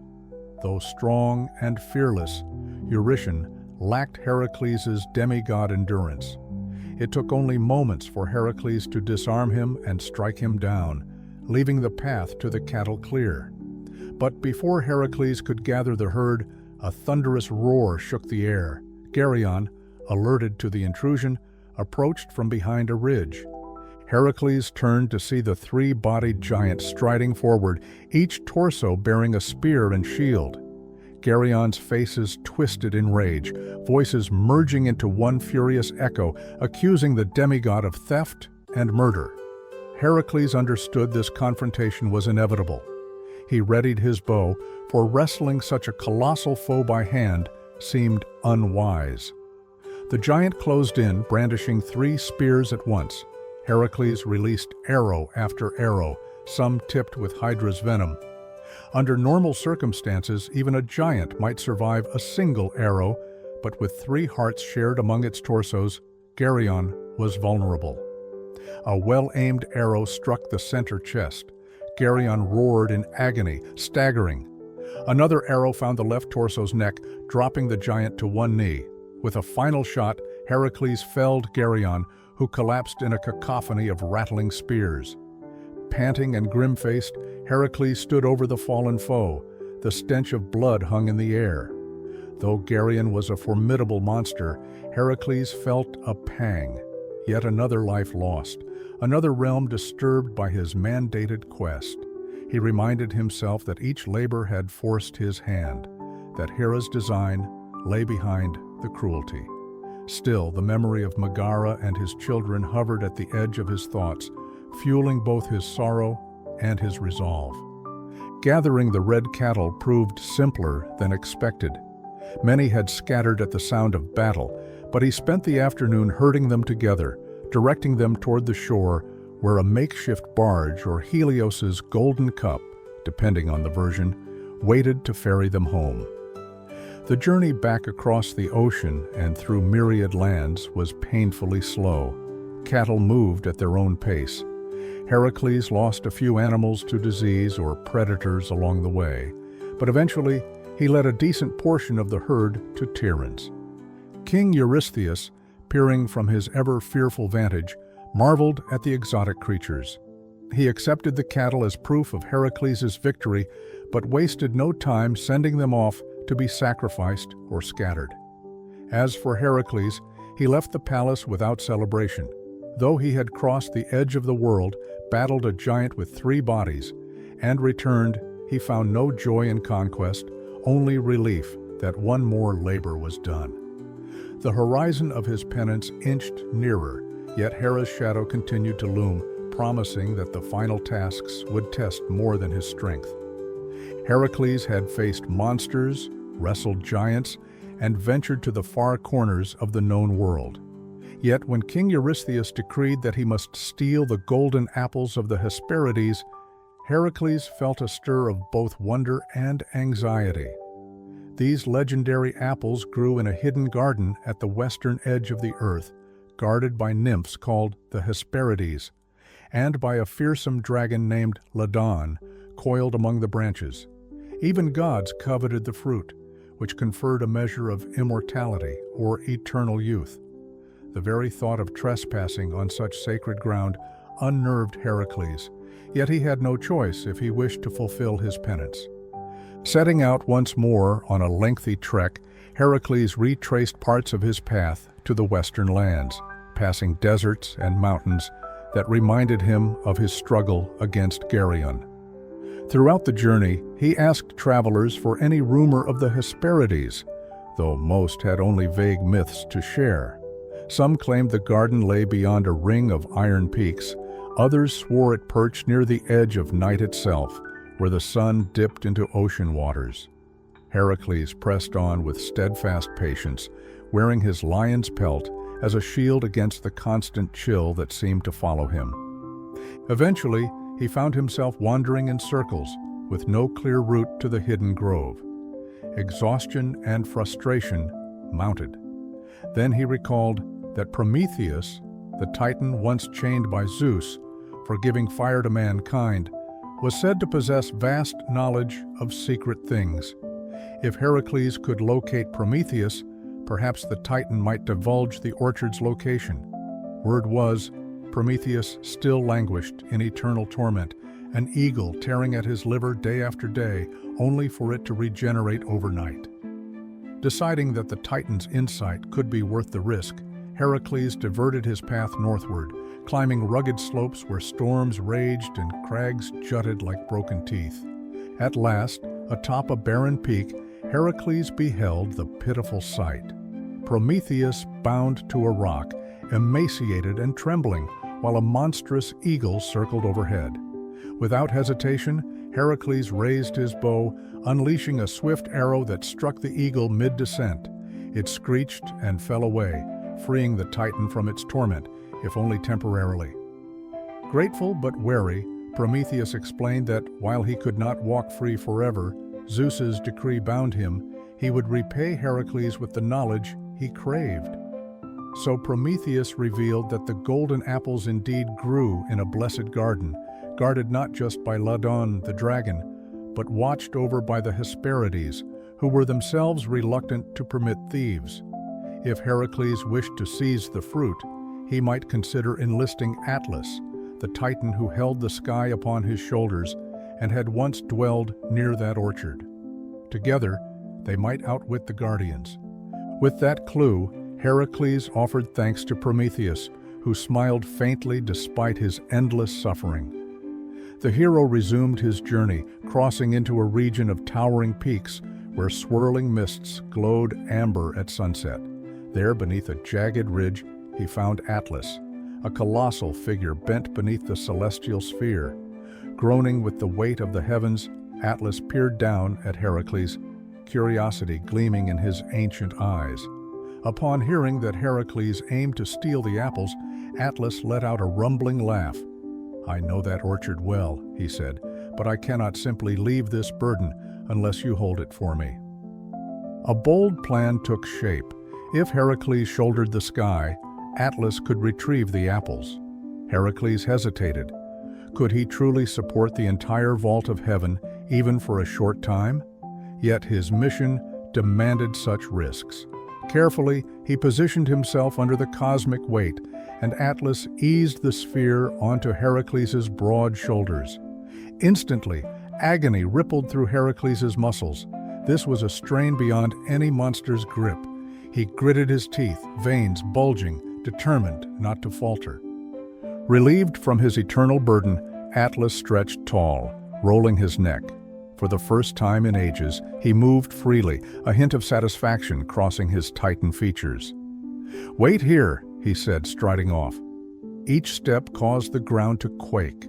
Heracles could only endure, every breath a conscious effort under the crushing enormity of the sky.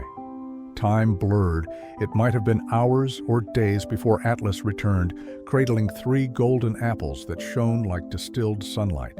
Atlas grinned. "I have your prize," he said, "but I've thought better of my old torment. Perhaps I'll deliver these apples to Eurystheus myself. I see no reason to resume my burden when you're managing so well." Heracles felt alarm swirl in his chest. If Atlas left him thus, he would be imprisoned forever, pinned by the firmament. Summoning quick wits, Heracles forced a polite smile. "That's fair, my friend. But let me just adjust my hold for a moment. This strap of the lion's pelt is misaligned. If you could briefly take the sky back, I'll make it more comfortable." Atlas, unwitting, placed the apples at his feet and reclaimed the cosmic weight. In the instant Atlas supported the heavens, Heracles snatched up the apples. "Thank you," he murmured with genuine regret, "but I must finish my labor." Before Atlas could protest, Heracles turned and fled. The Titan roared in frustration, realizing too late he had been tricked into reclaiming his eternal burden. Clutching the precious apples, Heracles fled the misty peaks. Between surmounting the raw force of the sky and outsmarting a Titan, he was left trembling. Yet no beast had died this time, no city had been pillaged in blood. It felt like a small moral relief, though he regretted deceiving Atlas. At last, he returned to Tiryns. Eurystheus gawped at the radiant apples, stepping back in fear of their divine aura. Indeed, these apples, symbols of the gods' immortality, carried potent magic. According to many tellings, Athena herself later intervened, ensuring the apples were returned to the Hesperides garden, preventing mortals from misusing them. But Heracles' proof had been delivered. The 11th labor was done. Exhausted, Heracles left the palace, the shadow of Hera's vengeance still pressing on his heart. One more labor remained, the final step in a grueling chain of impossible feats. He wondered whether freeing the Titan or contending with the sky's weight might somehow lighten the burden of his guilt. For now, he carried only the memory that victory had come by both brawn and guile, reminders that his road to redemption was winding indeed. Heracles had delivered the apples of the Hesperides, enduring yet another impossible challenge through cleverness and unshakable resolve. Now King Eurystheus revealed the final labor.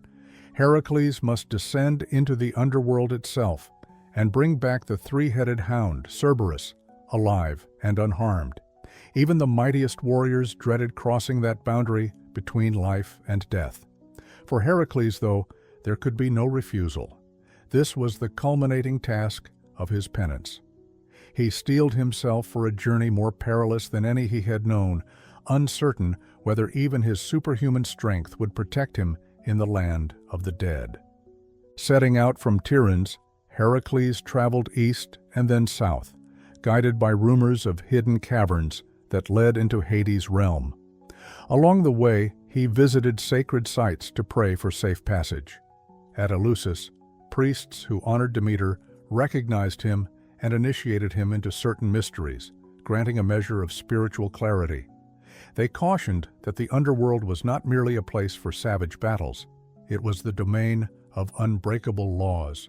One misstep could cost him his soul. He bowed in thanks and pressed on, carrying little more than a simple torch, his lion skin cloak, and the knowledge that mortal weapons might mean nothing in that realm.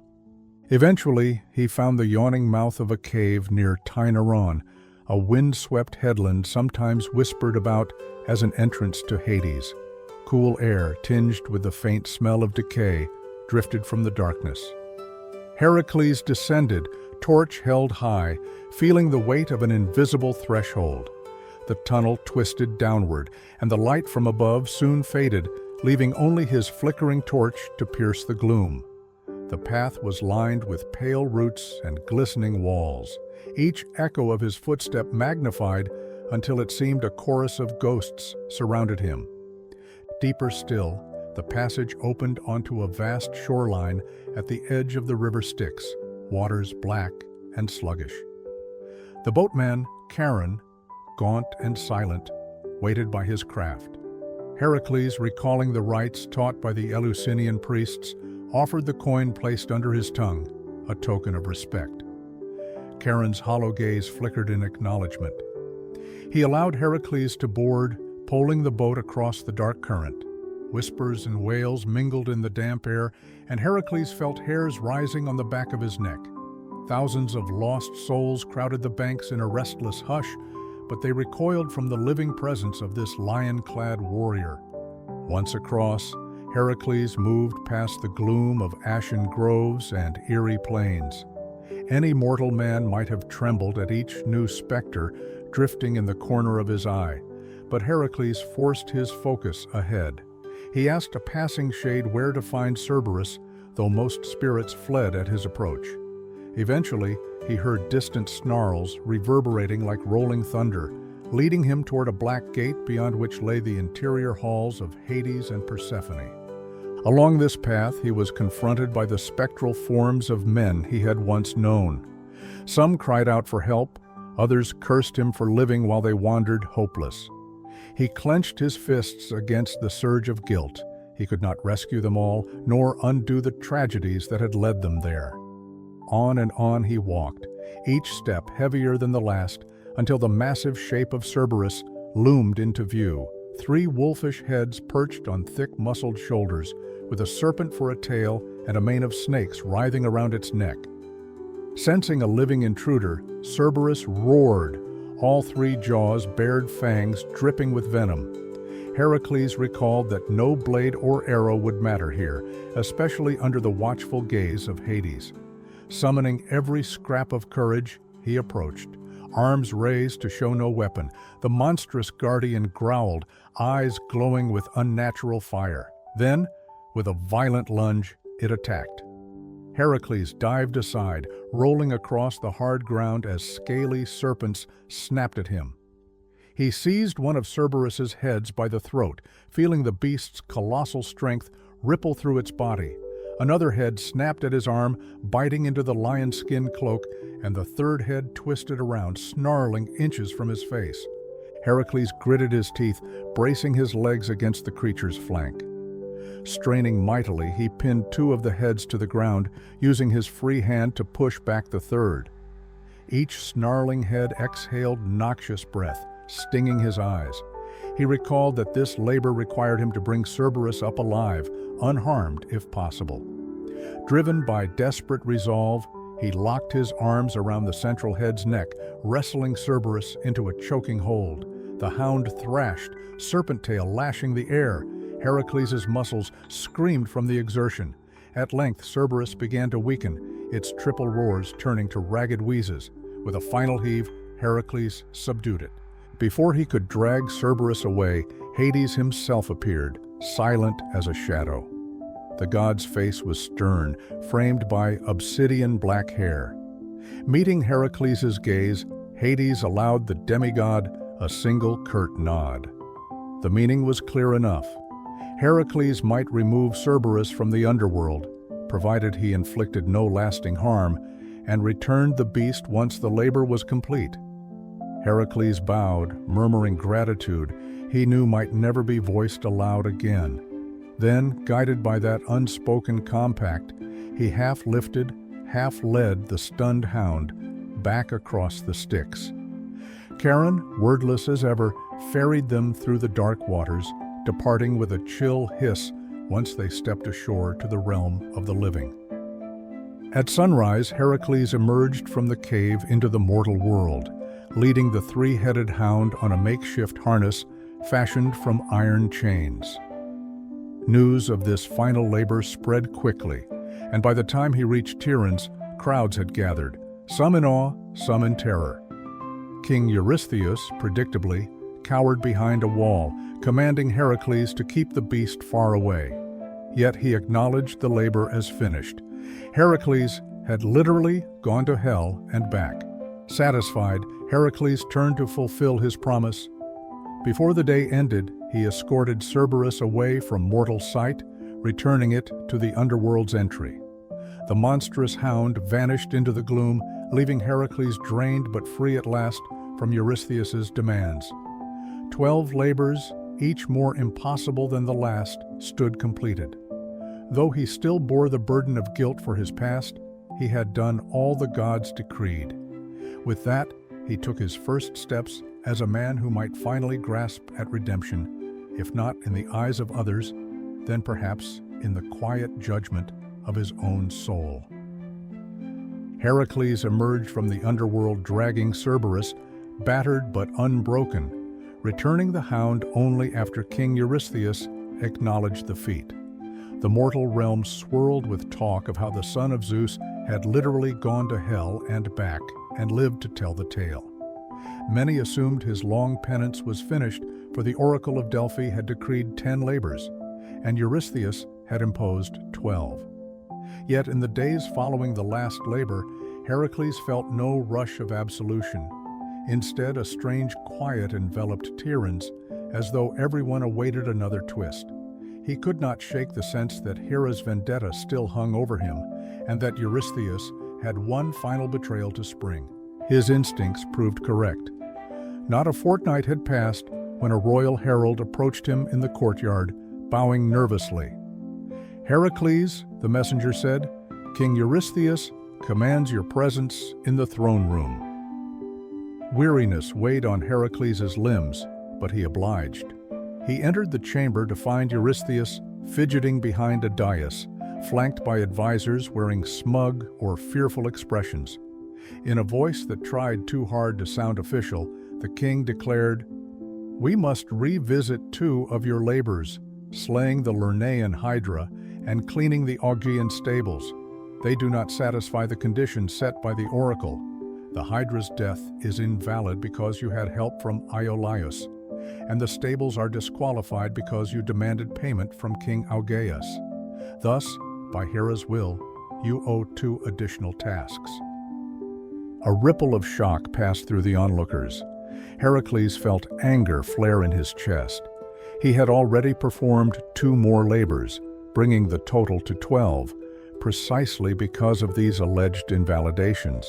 Steadying his voice, he pointed out that capturing Cerberus served as the 12th. "My atonement stands completed," he said, fists tightening at his sides. Yet Eurystheus shook his head, his gaze flicking anxiously to a corner of the throne room as though searching for Hera's approval. "Be silent," the king snapped. "We have only just recognized the Hydra's disqualification. Hera's council has clarified it anew. You will undertake 2 tasks beyond the dozen, or you forsake your redemption." A hush gripped the room. Heracles felt the old guilt mingling with fresh frustration. All the nightmares of Megaera's death, of his children's blood on his hands, roared back to life. He had endured monstrous foes, humiliations, and heartbreak in search of final forgiveness. And now the goalpost moved yet again. If the oracle's word was corrupted by Hera's manipulation, where did it end? Weariness dragged at his soul. Yet even as anger threatened to overwhelm him, he reminded himself of the vow. He would do anything to expunge the stain of his crime. Hera's hold must not break him. Gritting his teeth, he bowed. "Name these tasks," he said, voice low. "I will see them done." Eurystheus, emboldened, began listing trifling errands designed more to humiliate than to test heroism. Some versions say he commanded Heracles to chase away a swarm of local brigands that pestered merchants on the road, or to capture a deadly stag in the Argolid. Others suggest minor beasts, oversized serpents, savage bandits, were assigned. While these challenges lacked the grandeur of retrieving Cerberus or slaying the Hydra, they dragged Heracles into a prolonged dance of menial feats and petty conflict. Days stretched into weeks, then months. He dispatched marauders near Mycenae and cornered a monstrous serpent near Corinth, all under Eurystheus's smug gaze. Each success brought only further commands. Heracles realized this was not about atonement anymore. It was about Hera's relentless desire to see him break. The tasks battered him not with raw danger, but with indignity and endless repetition. His muscles ached from constant vigilance, his spirit from the knowledge that Hera's hatred would never be sated. He might spend the rest of his life stooped under labors, never free to wrestle with his deeper guilt or find any personal peace. At last, after an especially pointless mission, subduing a pack of unusually large wolves, Heracles returned to Tiryns. Exhausted and silently fuming, he stared down Eurystheus, who sat behind guards. The king opened his mouth to deliver yet another decree.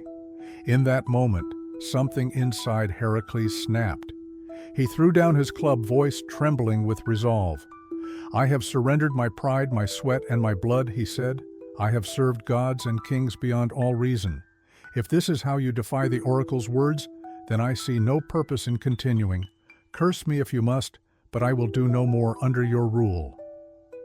Gasps echoed. A guard looked ready to intervene, but Eurystheus, cowering at the lion-skin cloak and the massive shoulders of the hero, let him pass unchallenged.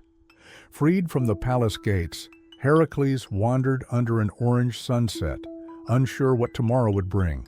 He had complied with every monstrous labor, only to be ensnared in an endless cycle by Hera's meddling. Perhaps he might never gain forgiveness in the eyes of the gods. He had to find a new path, one not dictated by mortal kings, nor overshadowed by Hera's vendetta. He set off aimlessly, drifting from region to region, lending help to towns beset by troubles. Without the constraint of a king's commands, he felt an odd lightness, though his conscience remained burdened. In Caledon, he rescued villagers from a prowling giant boar, not unlike the Erymanthian one, albeit smaller. In Thessaly, he settled a feud between rival clans. Word spread that Heracles, no longer under the banner of Eurystheus, roamed the land as a free agent. Some communities welcomed him as a living legend. Others feared him as a bringer of destruction. All the while, Hera seethed in Olympus, searching for an opening to strike him down or tarnish his name. During his wanderings, Heracles met a princess named Deianira, renowned for her gentle spirit and the wisdom of her counsel. Some say their first meeting involved a river god, Achelous, who also sought Deianira's hand. Heracles wrestled the shape-shifting river deity to prove his worth and secured permission to marry her. Whatever the details, Deianira's presence offered Heracles a semblance of normalcy, a glimmer of hope that he might build a family again. They traveled together for a time, venturing toward new lands to carve out a quiet life. One fateful day, they reached the banks of the river Evenus, where a centaur named Nessus operated a makeshift ferry. Deianira climbed onto the centaur's back to cross, while Heracles swam or forded another route. Midway across, Nessus, beguiled by Deianira's beauty, tried to abduct her. Hearing her cries, Heracles notched an arrow, tipped with the Hydra's venom, and shot Nessus through the heart. With his dying breath, the centaur cunningly murmured to Deianira that his blood could serve as a love charm, preventing Heracles from straying. Though suspicious, she collected some of it in a small vial, uncertain whether it was wise or monstrous. Bliss followed for a while. Heracles and Deianira settled in Trachis, building a modest household. For the first time since the tragedy with Megara, Heracles found domestic contentment. He performed minor heroics for local towns, fathered children with Deianira, and even felt the faint stirring of absolution. Yet the Hydra's venom and Hera's malice lingered in the shadows. Over time, rumors circulated that Heracles visited other courts where queens or princesses found him captivating. Deianira, anxious not to lose his devotion, recalled Nessus's last words. She wove a robe for Heracles, saturating it with a small amount of the centaur's blood, believing it a benign charm to keep his love strong. When Heracles donned this garment for a celebratory feast, the hidden poison ignited under the warmth of his body. The Hydra's venom, laced within Nessus's blood, seeped into Heracles' skin. Excruciating pain tore through his veins, a burning agony that dwarfed any monster's bite. The hero roared in torment, clutching at the fabric that now clung to his flesh, inseparable from his skin. Realizing the venom's source, he tore off parts of the robe, ripping away chunks of his own flesh in the process. Blood streamed down his limbs, and the entire household panicked. Deianira, horror-stricken by the accidental betrayal, realized that Nessus had tricked her. She fled from Heracles' sight, consumed by guilt and fear. Racked by searing torment, Heracles bellowed for mercy. No river water, no salve could quell the Hydra's venom. It gnawed his muscles from within, an unrelenting inferno that left him thrashing in helpless rage. In those moments, he thought of Megara's death, of all the labors and humiliations, the monstrous foes he had conquered. A savage irony. After besting so many terrors, he was undone by the lethal cunning of an old enemy's blood and Hera's orchestration behind it all.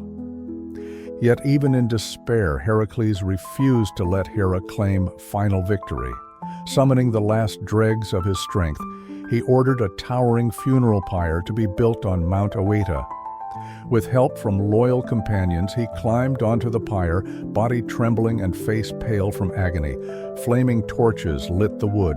Smoke curled upward, and heat pressed against his already burning flesh. Each breath was a ragged gasp. As the flames rose, Heracles roared a defiance that carried across the plains. He would not die meekly. He would face the end on his own terms. And so the mortal shell of Heracles surrendered to the flames, a swirl of smoke blotting out the sky. Some accounts claim the gods themselves, moved by the spectacle, intervened at the final moment. Zeus, it said, declared that Heracles had suffered enough, that his deeds surpassed any mortal measure. A bolt of lightning struck the pyre, consuming Heracles' human form, but raising his spirit to Olympus. Freed from the Hydra's poison, he ascended as an immortal, welcomed among the pantheon he had once served through unthinkable trials. In that divine realm, he found new acceptance, eventually marrying Hebe, the goddess of youth, thereby attaining the eternal life withheld from ordinary men. Back on Earth, the flames died, leaving only ashes and rumors. Deianira, inconsolable, took her own life or vanished, overcome by remorse. The people of Trachis and neighboring lands built altars in Heracles' honor, praising him as a savior and cautionary figure alike, a demigod who wrestled with guilt and paid the highest price for redemption. Eurystheus, robbed of a final chance to taunt Heracles, discovered that the hero's legend only flourished after his fiery departure. Even Hera, seeing how Zeus claimed Heracles for Olympus, relented in her hatred, or at least let it lie dormant, for her foe was beyond mortal reach. In time, bards told how Heracles, once a broken man cursed by madness and weighted by bloodshed, had ascended to the stars. They sang of his unbreakable will, his empathy for the weak, and his thirst for atonement that carried him through labors unmatched in mythic history. Though tragedy marked his origin and his end, something grander survived, the reminder that even the darkest guilt can yield a path to heroism, that each impossible labor can be a step toward moral light. Such was the towering legacy of Heracles, redeemed at the cost of immeasurable pain, yet immortalized among the gods. With this last fire, the chain of labors came full circle, from the madness Hera inflicted to the unstoppable feats of a demigod shaped by sorrow, culminating in a blaze that seared away mortal frailty and revealed a truth that soared beyond mortal bounds. Heracles' story, though drenched in violence, stood as a testament that determination and the willingness to bear unimaginable burdens could, at last, earn one a place among the celestial.